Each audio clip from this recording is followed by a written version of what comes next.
Alright. Okay, so like the class says, and I'm very sorry, I cannot figure out how to get rid of this thing up here. So everything that I'm going to go over, you have in your packet. So if you want to make notes. Now, um, there's a packet for Apple and one for Android. I believe, I was just looking at, but some of the content may be slightly different depending on your device. I also want to preface it with, I created this presentation quite a while ago.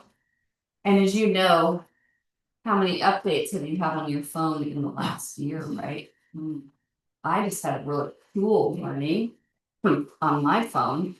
Um, you can now schedule a text to go at a certain time. But is that like, I mine's don't know. not. So when we're done, I'll show you how to do it.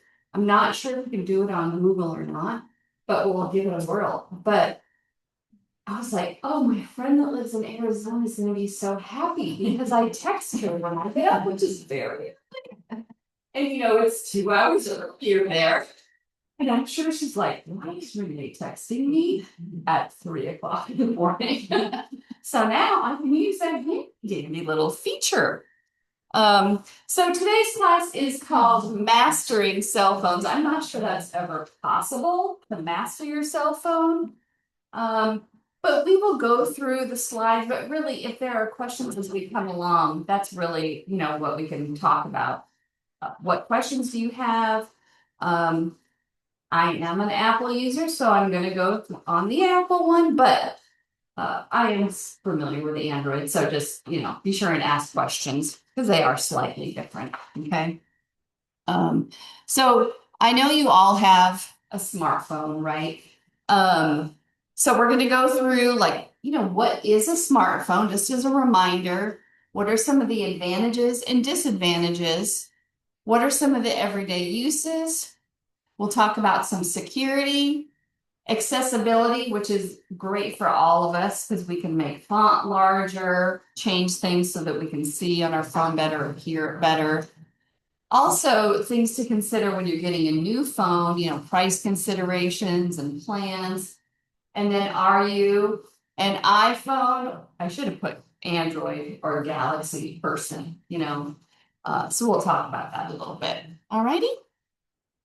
As you know, I think we've talked about this before. Basically, we have our computer walking around in our purse or our pocket pretty much every day anymore. It's our camera. We listen to books on it. We, play music on it. Where we used to have all these different devices that did that. Now it's pretty much this, right? In fact, I was just talking to a lady yesterday. She was doing her taxes on her phone, which I think would be rather difficult, but she said it worked out fine. So that was the device. So it really, when you think about where smartphones have come, I liken it to when I was a little kid and microwaves came out, right? Everyone's like, oh, you're gonna get cancer from it. And I don't know, now like every household in the world, or at least in America, certainly has one. And I really think a smartphone is the same way. At first we're like, oh, this is terrible. But now, like, you probably could hardly live without it, and I really feel like AI is the next thing. It really is. We had an AI class this week, and we will be doing AI classes, trying to do little pop-up ones every month.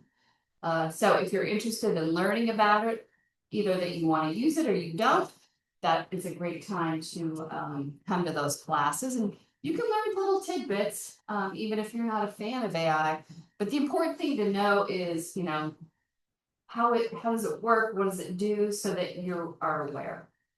Because I truly do feel like it is the next iPhone or, phones. Um, so that's what we're going to go through today. So all of you have a smartphone. Let's just say on a scale of 1 to 5, do you think you are still learning or an expert? I think still learning, yeah, yeah. On a 1.5, probably 3.5. So you're good, average, okay? You're still learning. Still learning, Becky, what are you learning? Learning, okay. I know, I feel like I'm still learning a lot myself, so I think. Everybody over here has Androids, and then Betty and Marilyn and myself, we have Apple devices. So I know some of the common things that we use our phones for. Is there something that I've mentioned that you use your smartphone for that we, that I didn't talk about? Anything? I use Alexa to find it. Yep. So you can connect your phone to Alexa and it will help you find your phone. That's Alexa call me and, Oh, that's cool. I have that on my watch, so I can ding my phone and it will. Yeah. I did, but I didn't. Yeah, that's a great use though. Anybody else have a unique use for your smartphone? Paying for parking. Oh, yeah. Got it. Using a QR code kind of thing? Yeah, that's good. Parking. Yeah. I'm sorry, for parking. I've We go to a noticed, parking meter. yeah. Yeah, and then you can go do whatever, just add money. You don't put quarters in it anymore, pretty much, right? Well, you can, and I prefer to. Yeah, but if you don't have quarters, You can do it on. you can use that, yeah. Somebody said they were using their phone and. But I mean, it was just instant. They could. No, the light would just, she'd just shake it or something. And the flashlight would come on, Yes. yeah. Yeah, so it's, it has a flashlight in it, the phones have a flashlight. Something that I've heard about lately is use it for translation. Yes. Right, is another unique thing. When I went to Scotland just a couple years ago, we would just put up Google Translate and then we could see what it was written on this tombstone. So that was really cool. But you couldn't put it up to a person and know what they said. I have tried that. So when I was in Ireland, we were listening to this Pope talk. And he was not the current Pope, but the one before. And I did try that, but it did not work. But I would imagine as technology improves, it probably would work today. There are apps Yeah. that you can listen. I get Google Translate. Yeah, You can push the record button and listen to, what the person's saying and it writes out what they've said. Yeah. So, yeah. One time it was some gentlemen that were working in my iris bed and I wanted to tell them how good a job they were doing. So I used that and it was nice. So there's just so many things that you can do with your phone. So it's good that you're trying different things and experimenting. Like I said, it's basically carrying around your phone. You've got internet at your fingertips. I think you may have a tablet or a Kindle. Well, they're kind of cumbersome to carry around with you unless you're going on a trip to read. So having your phone is definitely more convenient. They continue to improve the access. So now, we're pretty much up to 5G plus or I don't know what it is now, but the providers continue to improve service. So which is good because more users so that phones are working. Obviously there's a lot of apps. If you had to guess how many apps you have on your phone, how do you think? 64. 64. Yeah. Lots. I know I do. I probably have 6 pages and then I have apps that are grouped together like banking and insurance. So, but my husband and I were just talking the other day. We need to clean off some of these things that we don't use. So it's a good idea that, you might try something. Like sometimes I'll download a couple different apps and then I'll say, oh, I like this one, but then I don't ever delete that other one. So it's a good idea just every once in a while when you're sitting there watching a show you don't like or, waiting at the doctor's office. Clean some of those apps off your phone, and we're gonna kind of go through how to do that. Like Cheryl was saying, there's built-in voice assistants that can help, you know, translate for you, tell you what your messages are, things like that. A lot of assisted technology, and they keep putting more and more into the phone, which is nice because then you don't have to have a separate app for it. It's just part of the device. It is very difficult, though, I think, trying to keep up with what is new because you get a scheduled update, but they don't tell you. It's like 2 lines that are very vague, I think. And so it would be nice if they probably do somewhere, but I've never gone to look. Monthly services I think are evolving over time depending on what phone you decide to get. We recommend here T-Mobile for seniors. Is that right, Amanda? If price is a concern, they seem to have a pretty good plan. And then they have lots of family plans. On my plan, we can use our phone as a hotspot, which is very convenient. Because I live out on the peninsula and our internet goes out a lot. And sometimes I have the hotspot from the library. So my husband is working at home. He'll use his phone as a hotspot.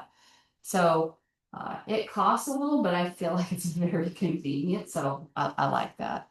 And I see a lot of different plans on TV of very inexpensive. I always wonder, is it really? So if you're ever researching, it's always a good idea, do your due diligence when you're looking at if you're going to switch plans and that kind of thing. Is there an app for that? I don't know. I'm sure you could go onto our handy dandy Google and type, compare plans, and AI is going to spit out. Okay. And I'm A lot going of trouble to change plans. It is, yeah. Although it makes it sound like it's easy, but I'm not ever sure it really is. But I do think that is probably a good way if you're curious. The AI recap, that's just gathering data off the internet, so it's probably pretty reliable, at least to give you an idea of here's a place to go look first. Yeah. I don't know if people have data plans anymore. I feel like some may, but plans seem to be evolving where you get unlimited data, but I'm sure there's some out there that are still, if you have to use a certain amount, then you have to pay. So just be aware of that if you, are switching plans. And then this is something that's really an issue in my home. Our phones just seem to, the battery life does not last that long. And, we have phones that are somewhat old, but my husband did read you can change the battery out, but I was like, can you really take your phone apart? I'm not signing up for that. But as time goes on, it's just like anything else, your battery life will start to diminish over time. But the nice thing is there are a lot of really cool portable charging devices. My husband got one the other day when he went to a conference. And he doesn't have one of these little flippy things on his phone, right? So his battery pack would literally just attach, like it was magnetic to his phone. And I was like, that is very handy. So it would charge that way. So if you are having issues with your battery, check out some of those cool charging devices that they have now. They're real convenient. I think they're pretty inexpensive anymore. But you can get some that you lay by your bed that you don't have to plug in. There's a lot of wireless options, I would say, anymore. My phone gets hot. Does it? On the back. Mhm. When and I'm not out of bed yet. Yeah. But it starts getting hot. Does it? So I don't know what that means. Well, it could be age. It depends maybe on what you're doing. Obviously, when I'm sitting outside, my phone will get hot very quickly if I'm trying to read, when I'm sitting out on the patio or something. It does not like that at all. Plus my protection thing's pretty heavy, it's like rubberish. So it could probably help enables it heating up a little too, you know, so. And a lot of apps have to be on, like, you can't, they don't go off when you're not using it. Well, there is a setting where you can turn your apps off so they're not running in the background, which is something that I recommend. And if you remind me, I don't think I have it in here. I'll tell you how to do that. Okay. All right.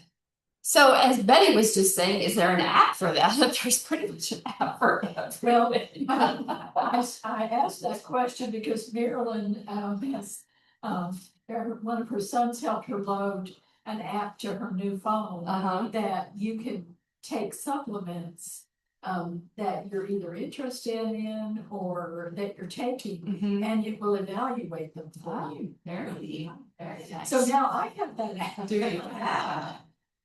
Yeah, I mean, there's people sitting out there that have this creative brain that's thinking, oh, what about this? What about this? You know, I mean, there's just so much. These are just some of the ones that we've talked about, you know, supplements. You know, Amanda did a class about a month ago about health apps, which was really awesome. You know, using maps, calculator, obviously, you know, shopping. There's lots of apps for shopping. So, you know, pick your favorites, and, you know, enjoy them, I guess. Social media, of course, you know, we all are on there all the time. So, all right. So we're just going to go over some basic things, about using your phone. If you are on a plan where you don't have unlimited access or, you know, God, I just can't think of the word right now. Unlimited data. You can always get on Wi-Fi, right? And it's usually pretty simple to get onto Wi-Fi. If you're on Apple or Android, you're going to go to your settings. And I don't leave Wi-Fi on my phone all the time, right? I turn it on when I want to use it and I turn it off when I don't want to use it. Because sometimes, like I think my phone has a hard time deciding if it should use the internet access in the world or use Wi-Fi. Also, you know, if you have good service and you have unlimited data, it's probably more protected than going onto Wi-Fi in a public place. Okay. So it's always good to connect to Wi-Fi if you need to. Sometimes if you're trying to do something that has a lot of data or you're trying to download an app, sometimes you'll need to get on Wi-Fi just to get that extra power. So just keep that in mind when you're using Wi-Fi and not, right? So on, you know, an iPhone, you're going to go to settings and you'll see Wi-Fi there. You're just going to touch it. You'll see a whole bunch of Wi-Fi addresses that will usually pop up. If you looked at the Wi-Fi, if you were trying to get on at the library, there's one that I always see. I don't know who it is, but if it's not the one that you're looking for, don't try to get on it. Okay. You never know what people are doing. So if you're at the library, you want to get on the Pottsboro Library Wireless Wi-Fi, not some other one that might be hanging out there. So just always keep that in mind. If it's a viable Wi-Fi, I will say it's usually password protected. Right. So if you have your Wi-Fi at home, you should have it password protected. But like when you come to the library, ours isn't because obviously people get on. Sometimes if you're at the airport, right, you're trying to use the Wi-Fi there. Or if you're at Starbucks and you're, you know, sitting there wanting to do something. So just be cognizant of what you're connecting to. Okay.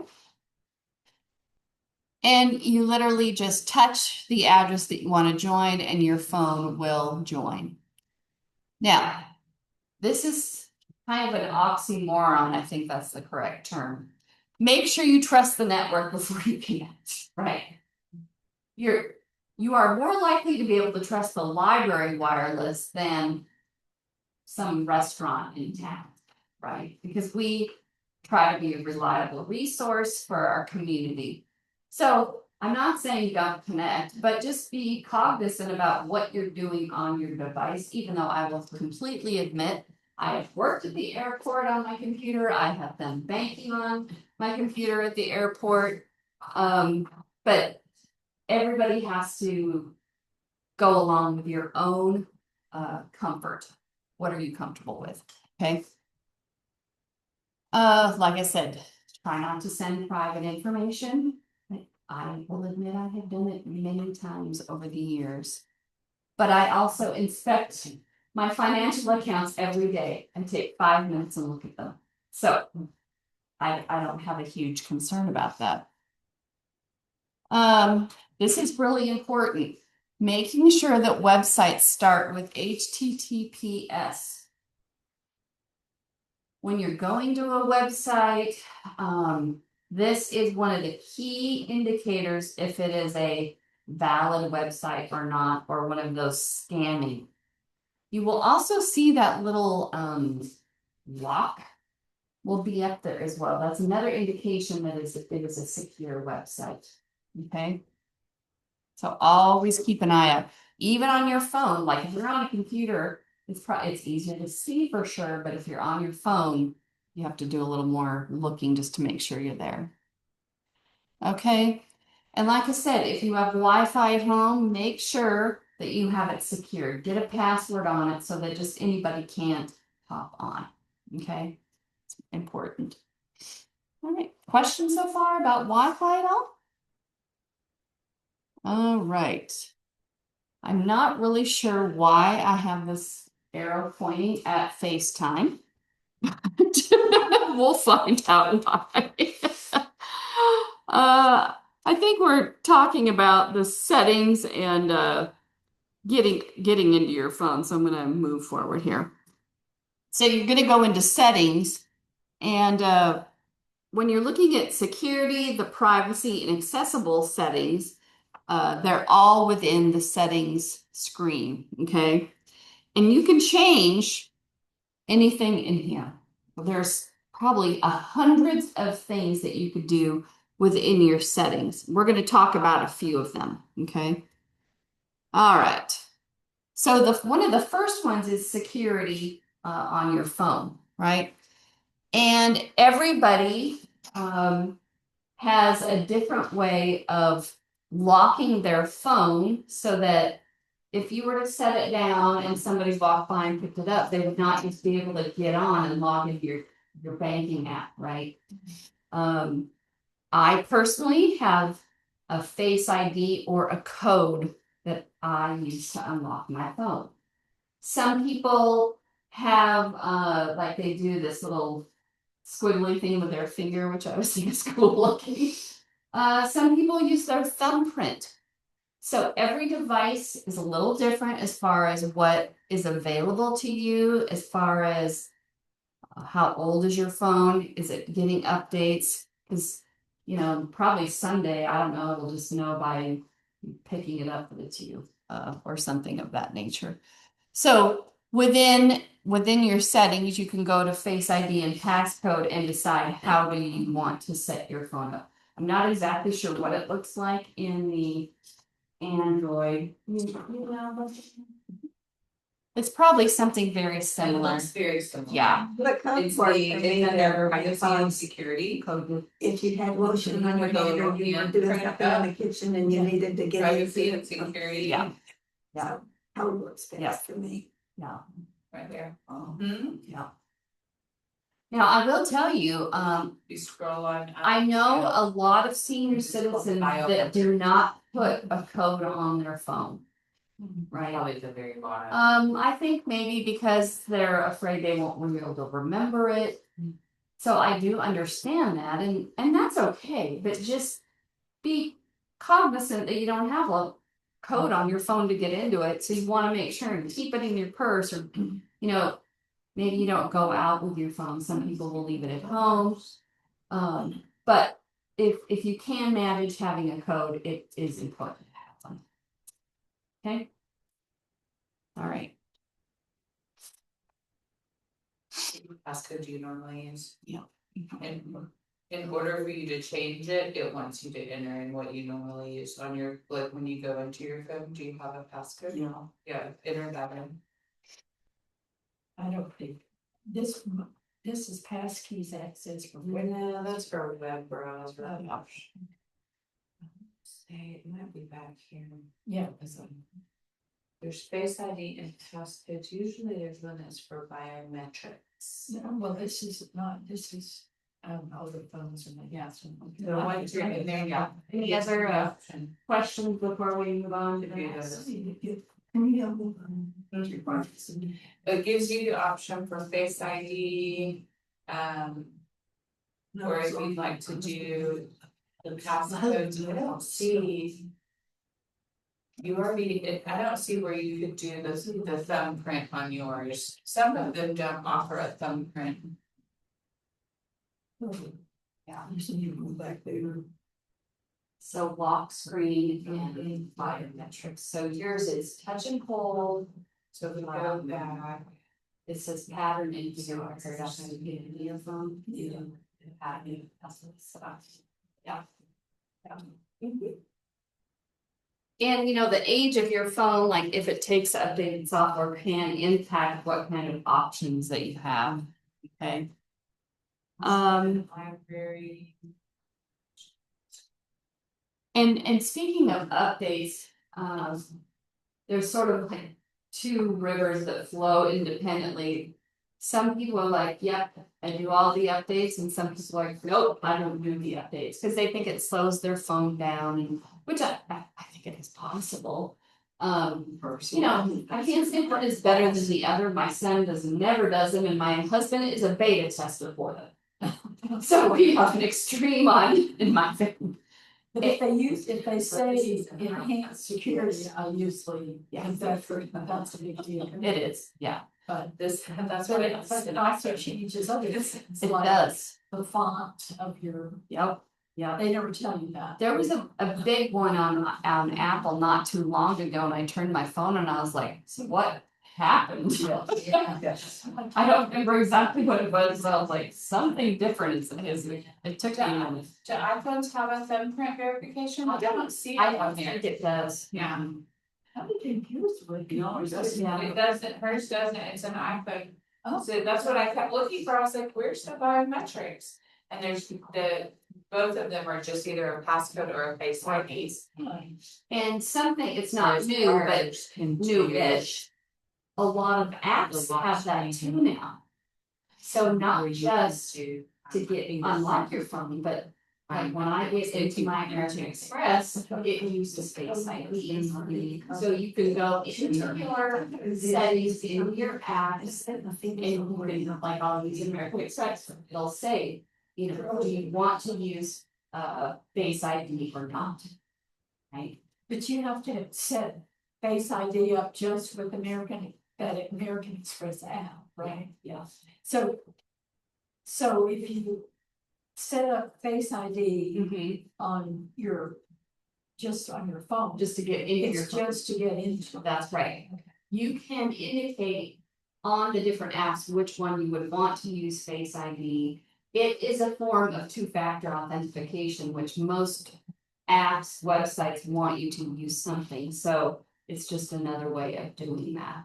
But it is pretty handy, you know, it's looking at your face, like I've never tried to go like to my husband, like, will it work, or another girl, but you know, I feel like it's pretty secure. Sometimes it'll send you another text that Yeah. has the number on it, Sure will. and then you have to. Yeah. Yeah, I mean, at first when two-factor authentication was coming out, I was like, I hate this, you know.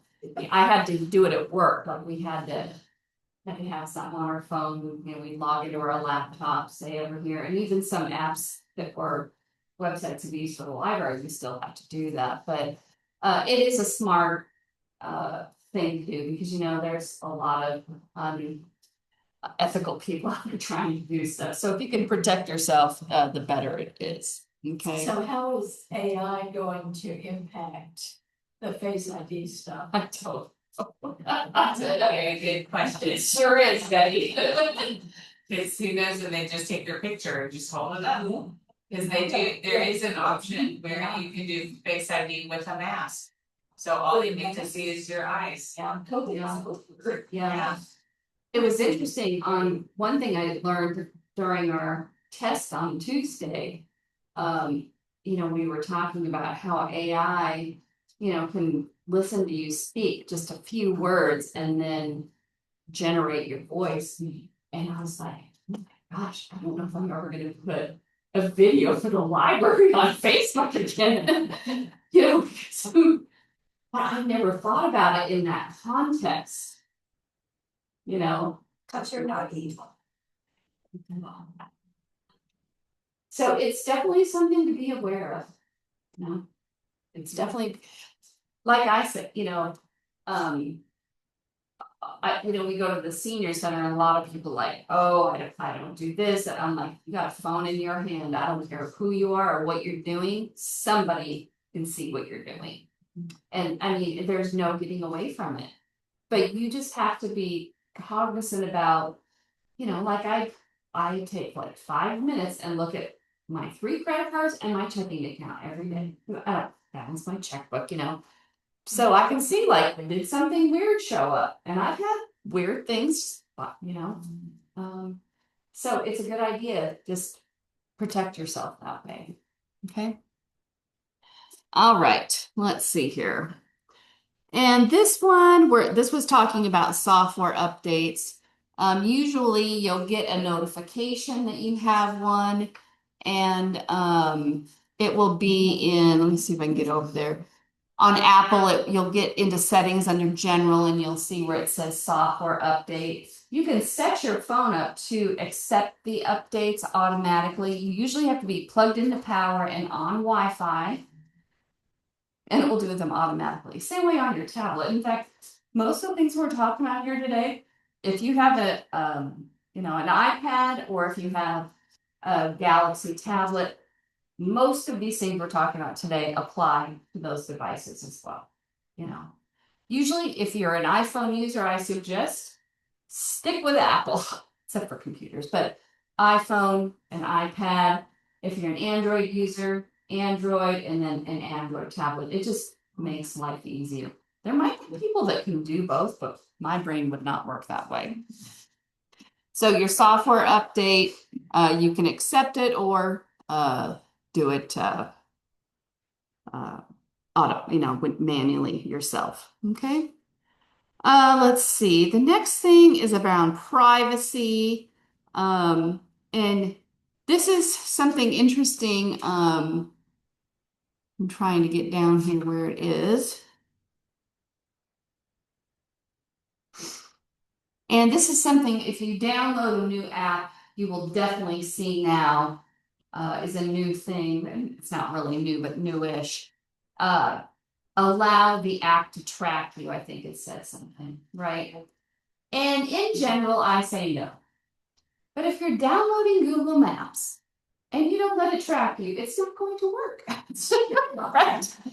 But in general, you do not need to let your app follow you around. Okay. Except if it is a navigation one. And when you download a new app, it usually will ask you right there. But you can go into your apps and you can see there's a lot of settings you could tweak under every single app that you have. So maybe you want your weather channel to know where you are because you're traveling. But Facebook probably doesn't need to know where you are, or They probably do anyway. they probably do. But in general, I would always say no unless it's that type of app. Okay. And let's see on here. So like this is under the privacy setting on my phone, and it says location services are on. And that way, tracking. There's also like, I've heard a lot of people have don't know if it's Find My Phone, but you know, you can share with, you know, your family or friends so they can see where you are. You would obviously need to allow that one to know where you are. But in all of this can be moved around under location. So let me see if I have an example. Okay. All right. Now there's also a lot of accessibility, which has really been fantastic, that has come onto devices over, you know, the last several years. And you can increase your font. You can change how your phone is ringing, all different kinds of accessibility. So I'll just show you a few on here. You go into your phone and usually it will say accessibility. And I'm really sorry, these arrows are totally out of this. I couldn't find this presentation for a while, so thankfully I did. But you're going to see it under accessibility. This is the same thing like when you're on your computer, right? You can make your mouse larger. You can change the font so it's larger. A lot of things are very, very helpful. So in here, in accessibility, a key one is display and text size. You know, so if you want to look at your phone before putting your glasses on in the morning, you can make your font larger. And I'm sorry. Oh, you're fine. So this is a very helpful one. A lot of different, I mean, you could, well, let me see what other ones I'm talking about here. The voice assistant is helpful. What other ones?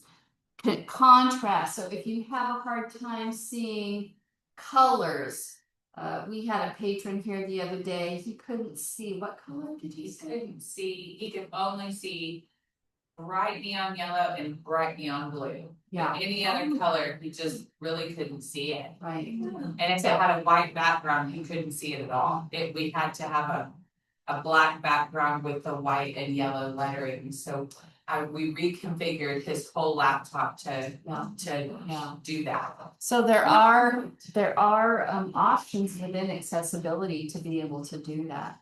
Like I think you can set it to read your text for you. You know, if you can't see your phone very well. There's so many. Speech. Mm-hmm. We'll read it out loud. Yeah. Like you can do zoom over, and what it will zoom up part of your screen. Like if you're trying to read something, there's so many different things that you can explore. And you know, if you want, you can come in here, and if you're interested, you can do that. You can play around with it at home too. But what I do suggest, if you're gonna mess around with something on your phone, like just take a little picture of what it was before. You know, then you can see, here's what I had before I did, and just change one thing at a time. Don't go change a whole bunch of stuff and then you're like, oh, do my phone. Yeah, you're stuck. Just try one thing at a time, just snap a little picture so you can see where it was on your device, change something, and then you can always go back if you want. I guess you might have to take more than one picture. You might, if you change more than one thing. Yes, yes, yeah. Yeah, but sometimes if you just, I don't know, sometimes I lose things. I mean, and he blames me because and I don't even know that I'm. You don't even know it is. Yeah, to get that You way. need to take a photo. Yeah, yeah. So get in there and play around with it, you know, a little bit. And you know, apps, we've kind of talked a lot about them. There are several browsers that are available, you know, on your phone, just like on your computer. If you are an Apple person, you probably go to Safari, but maybe use Google. All the major browsers are available as an app on your phone. So you could change your phone. yeah. If you want just to use, sometimes I do use Google. I don't use Firefox on my phone very often, but you can use Chrome, I think. You can use Google, Bing. You can use a lot of people are into this duck something. DuckDuckGo. DuckDuckGo, which they think Look is at secure. DuckDuckGo. Their commercials are off. Yeah, they say it's secure, but I don't buy it. That's just my personal opinion. Obviously there's a lot of games now. If you're into games, like I think everybody probably plays a game on their phone. Always just be aware when it's wanting you to make purchases. When you set up a game, sometimes you can go in and you can disable in-app purchases. Like if you're gonna let your grandchild use your phone, it's a good idea to turn off in-app purchases. Or you may end up, like myself, waking up one morning and seeing like $100 charge on my card from Apple because my son was buying coins in some game the day before. But it is nice because if I think back when my son was probably in grade school, which was, 15 to 18 years ago, they've made a lot of advancements. So now you can turn off in-app purchases where that was not an option back then. So there are a lot of good security type of options for you out there. The utilities on your phone, you can have your flashlight, I'm always like turning my flashlight on, looking for something. Another thing that I find very handy, like I'll take a picture of something and then zoom it up so I can read it. Right? It's a great way. You can probably get a magnifier app on your phone too. When we're traveling around, we look at the compass, like how, I'm from Montana, we want to know, how high is it here? Or, that kind of thing. Obviously, using your clock, there's tons of options in there. And one that has, I think, become very popular it's called Focus on Apple. I'm not sure what it is called on Google. What does it do? So what it says is, I can tell my phone, like, I want to go into do not disturb mode, right? So if you were to text me, I would still get your text, but it says it's going to gently notify me, right? I don't know. On iPhone, it does do that. I can also tell it, I'm going to go to bed at 10 and I'm going to get up at 6, right? So it will tell you, like, you have 30 minutes before you're going to bed, and then my phone does go into a kind of a sleep mode. I'm sure you can set up emergency contact if somebody wants, Is that under settings also? It is. It's called Focus on the iPhone. Yeah. So it's kind of interesting. Like if you wanted, your phone to nicely wake you up in the morning, if you use the Focus app, it'll play some nice little music instead of like a blaring alarm kind of thing. So it's kind of interesting to use that. Does Android have Focus? I don't know. Looking at how there is a, Most of the channels. And you can go in and tell it to.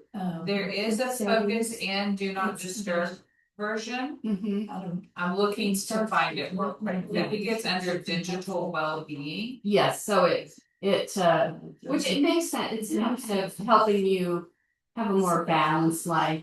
It'll also show you how long you've been on your phone a day, which can be quite interesting. How many hours are you on your phone? Go on down. And there is Wow. it's called digital well-being and parental controls. Another thing that I saw recently is you can set your phone up to say, You want it. don't let me into these apps at certain times of day. Because like that. I do believe it can be addictive to sit and look at TikTok all day long. Go back out. And if you can't help yourself, your phone can help you. Say, no, you can't get into TikTok. But it's good, like if you're a child or, middle schooler has a phone, there's some of these things you can set up to help That's under modes and. navigate their screen time. That's when it gets, when they call this smartphones, that's when it gets scary because they're smarter than you. But you are turning these things on. Yes. So, You have some responsibility. You have some responsibility, the phone is not doing it automatically, right?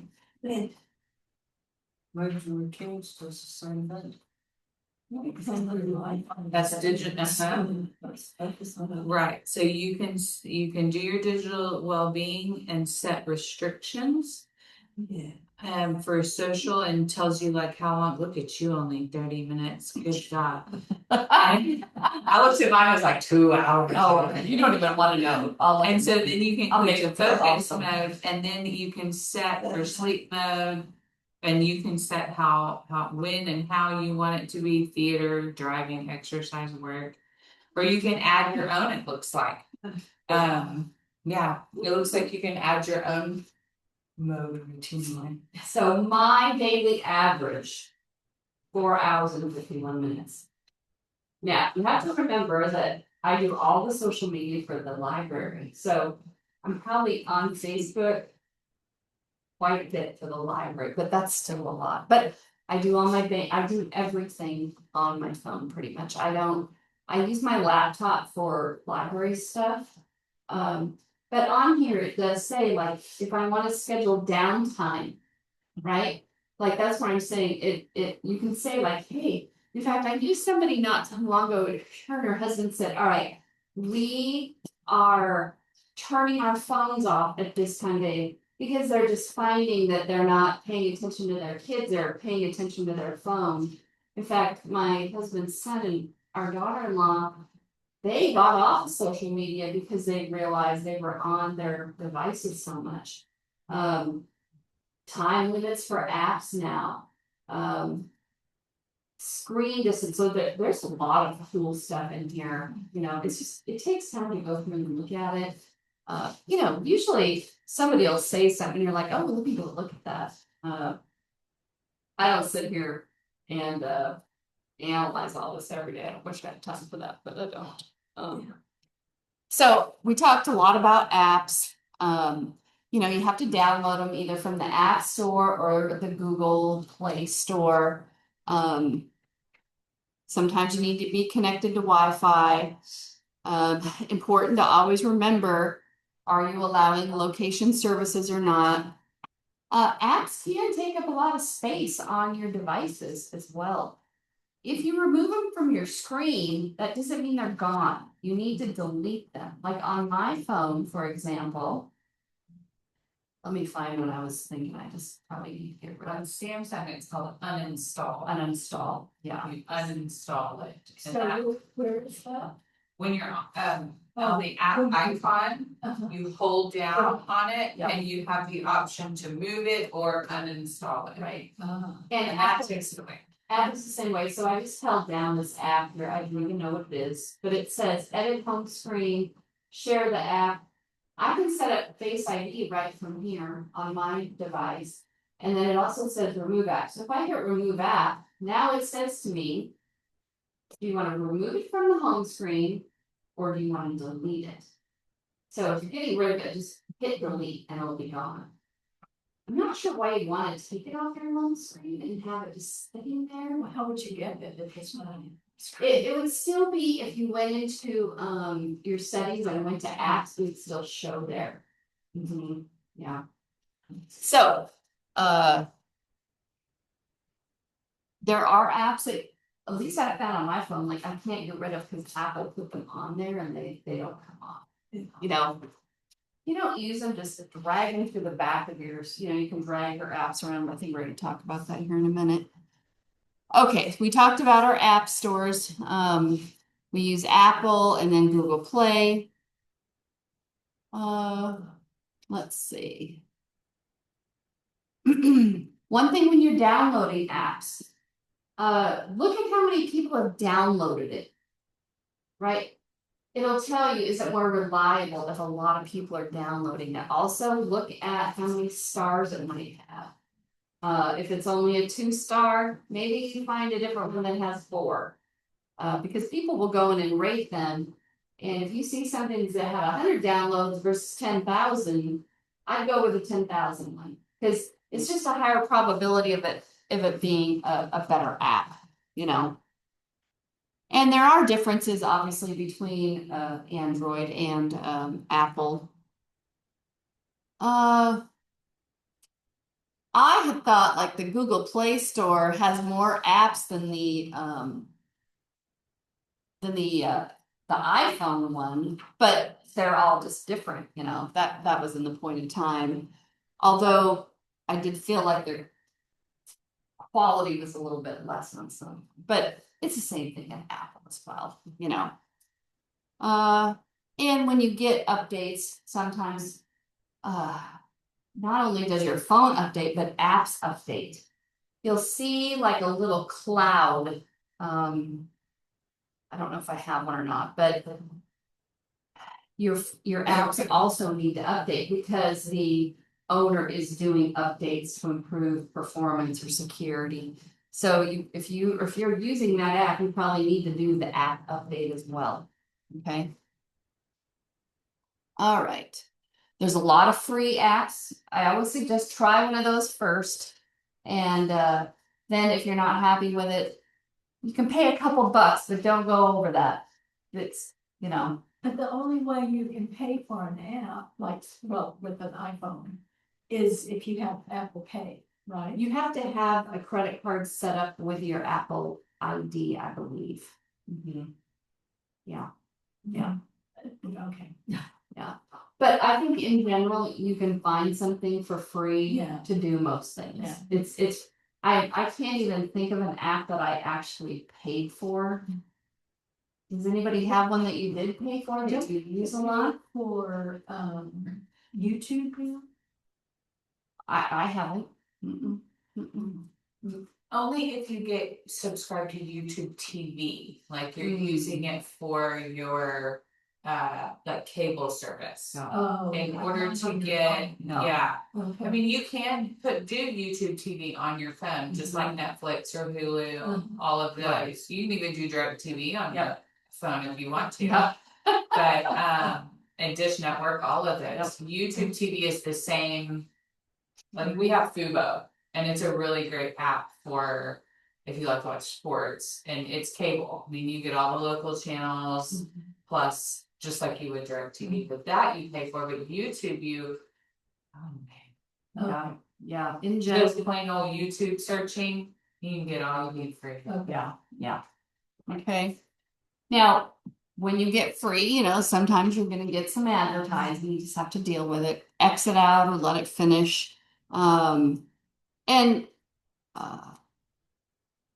you know, sometimes they're a trial, like let you try it for 30 days. Weren't you just telling me you were trying something for 30 days? Yeah. So Audiobooks. yeah, audiobooks. She was trying out an app. And now that might be a place like if you really like to get audiobooks and you can't get them through your library card, you know, paying for Audible, Spotify, I think is another one that Yeah, you might audiobooks. pay for. It's like Audible, but it's the same monthly price, but I have seen that on audiobooks.com, if you don't have any credits and you actually have to buy an audiobook, it's a little bit cheaper than Audible.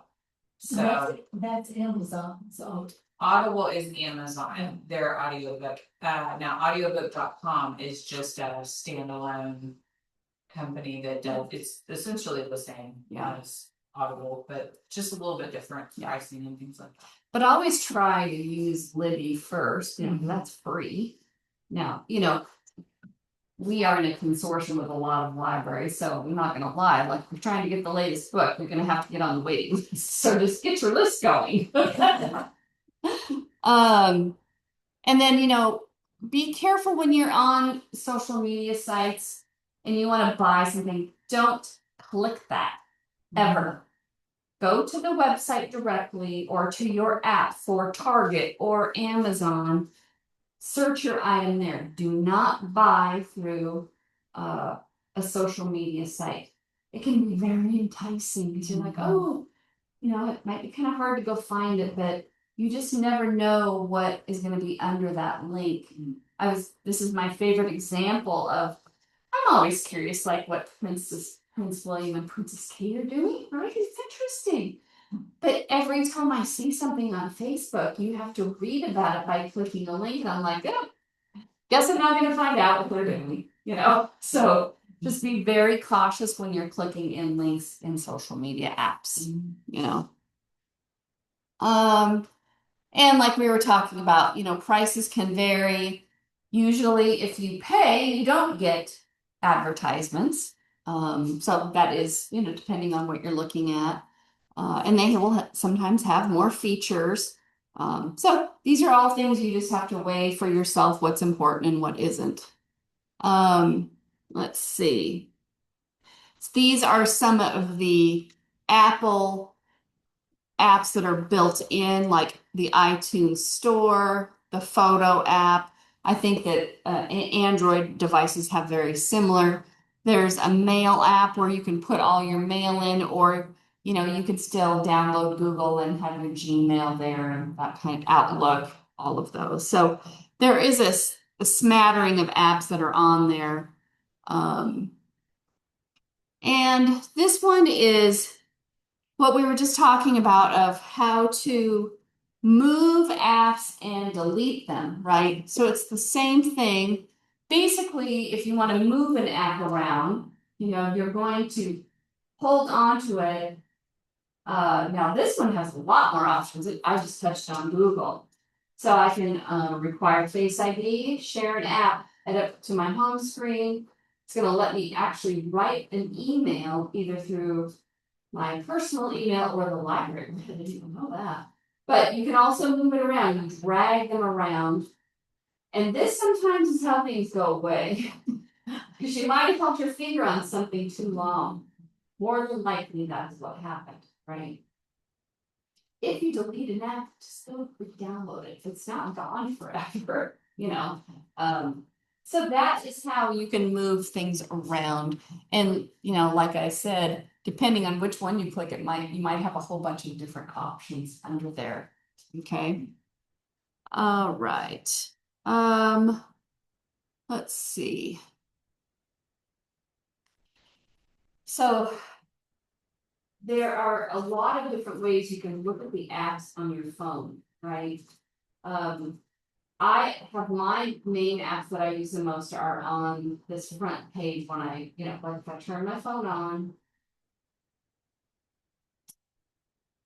These are the ones that I use the most on the first couple screens, right? But you can also swipe down. Now that's where you can get notifications, right?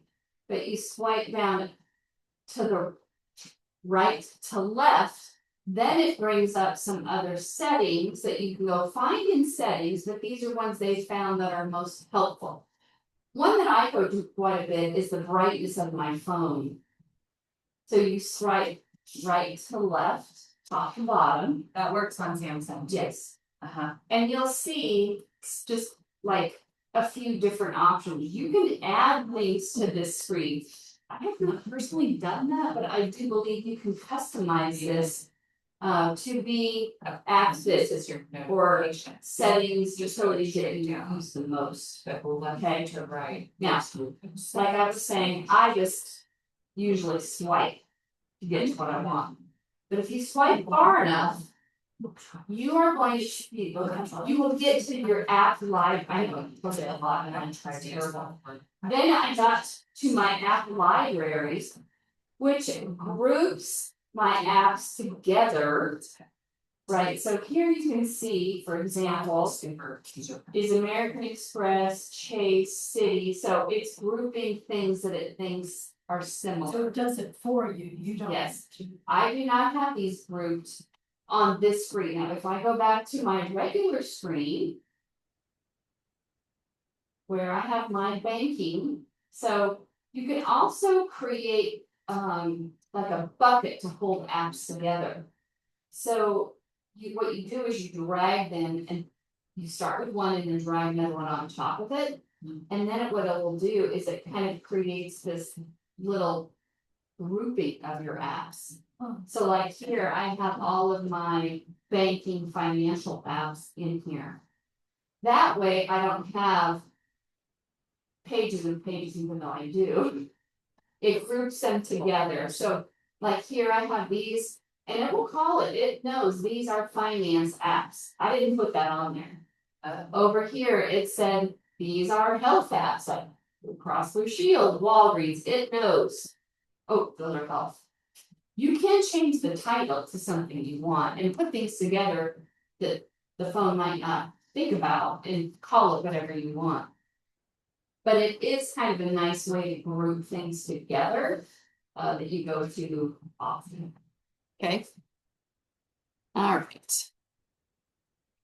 Let's see here. Like we talked about, those are a lot of the common apps that they have. Here's a lot of social media ones, you know. I pretty much use Facebook myself, used LinkedIn in business, but they all have their pluses and minuses to them. Same way with banking apps. You know, you can have two-factor authentication for your banking apps. You can, you know, have TurboTax as an app on your phone or your tablet to do your taxes even. Navigation. Now, when you're using navigation, these are ones that you want to allow it to see where you are. Because if you don't do that, Uber's not going to know where to get you. Okay. And then travel apps are awesome. You know, going in and using TripAdvisor or Kayak to look at prices. The airline apps, you know, those are great ways to, you know, book your ticket. And you've got, you know, your boarding pass right on your phone. Every once in a while, I do see somebody that has a printed one, but pretty much everybody's moved to the phone. So if you're not comfortable with that, you know, come in here and we'll help you out a little bit. And then, of course, doing your mail on your phone. Lots of music. And one thing about YouTube, you know, you can go in there and you can listen to music, you know, and you don't have to pay for it. There's lots of different ways. Like you can just say, oh, I want to listen to, you know, some band that you like. And sometimes it'll build a playlist. Sometimes it's a certain song, but there's a lot of ways to listen to music in YouTube. Also, like if you're going to go on a trip, you can go and find people that went somewhere. In my household, we have watched hundreds of videos about Africa. I'm going on a safari in June, and my husband just like watched hundreds of them. And I'll come home and he's like, you gotta see what I found today. And I'm like, oh my gosh, it's so funny. But it is handy though. It's life-changing. Yeah. Yes, so I'm going, so I'm really excited. This is the first trip my husband has ever gone with me out of the well, we've gone to Mexico before, but he's never been on an airplane longer than 4 or 5 hours, so it's gonna be interesting. Yeah, and then of course purchasing apps, you know, there's lots of options, you know, Walmart, Amazon, all those that are common. This, of course, is my favorite, the Libby app. You can read on your phone, on your tablet, on your computer. I'm going to have a class on Libby later in the year to kind of just educate myself, even because I'm not familiar even with all the benefits that are there. But it's free here at the library when you get a card. Okay. So if you put Libby on your phone and you want Libby on your iPad. Yep.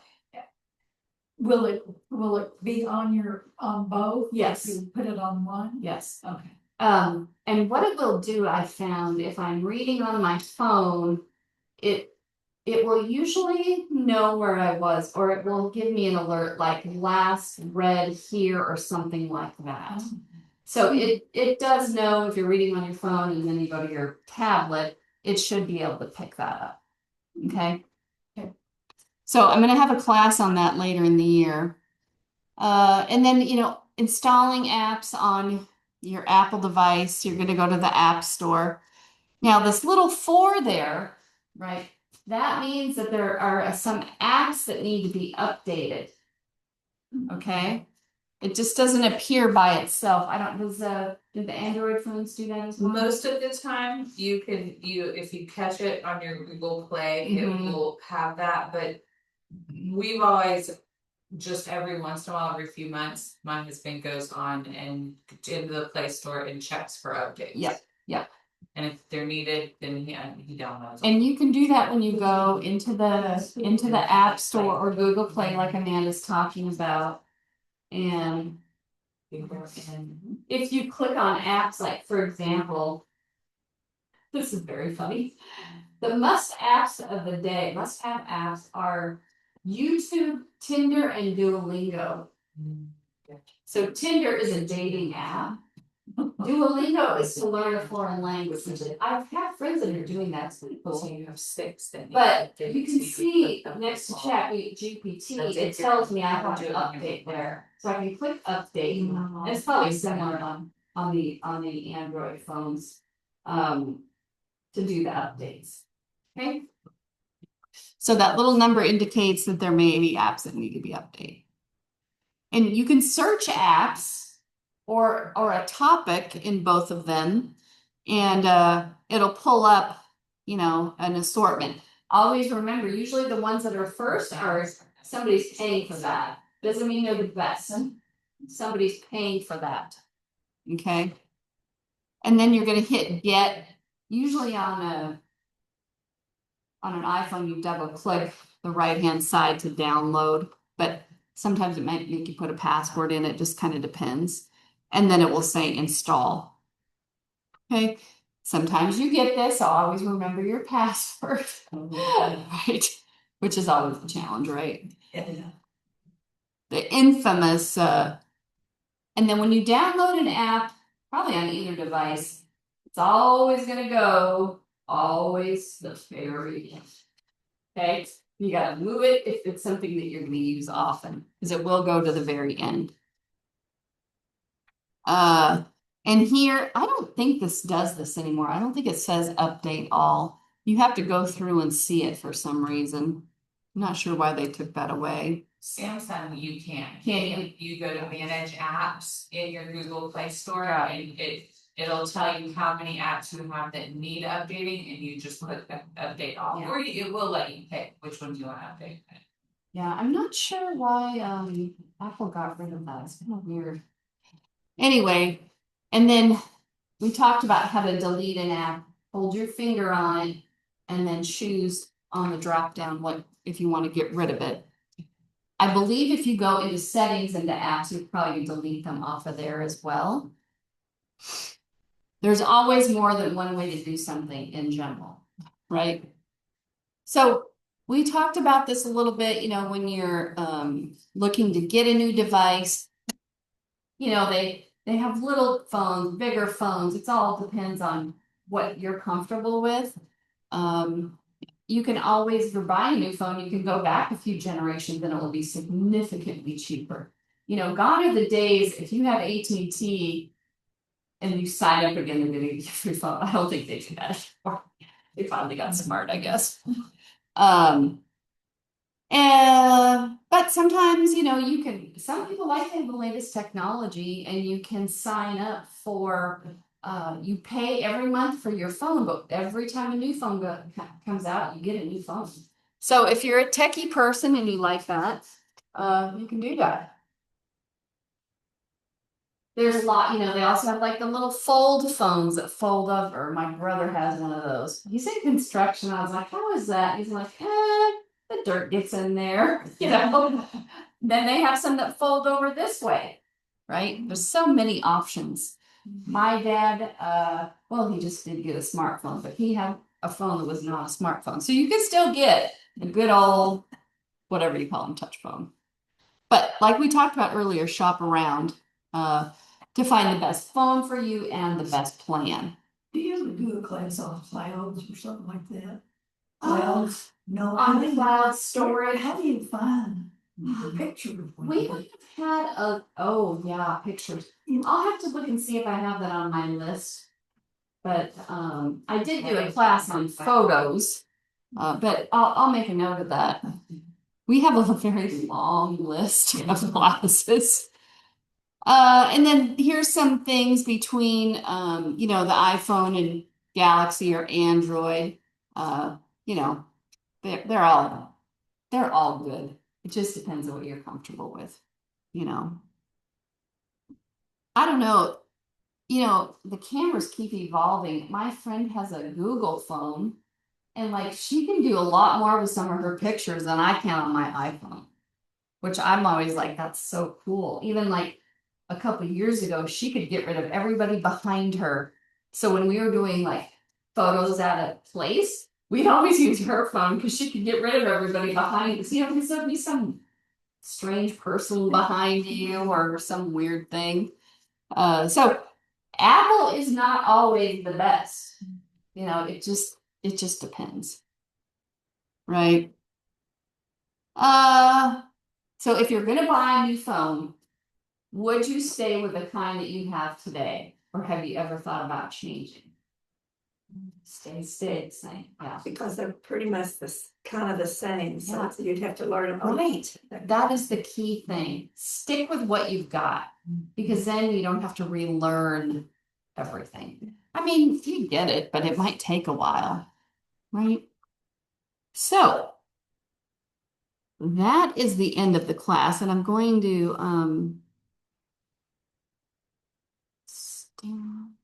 one sec here.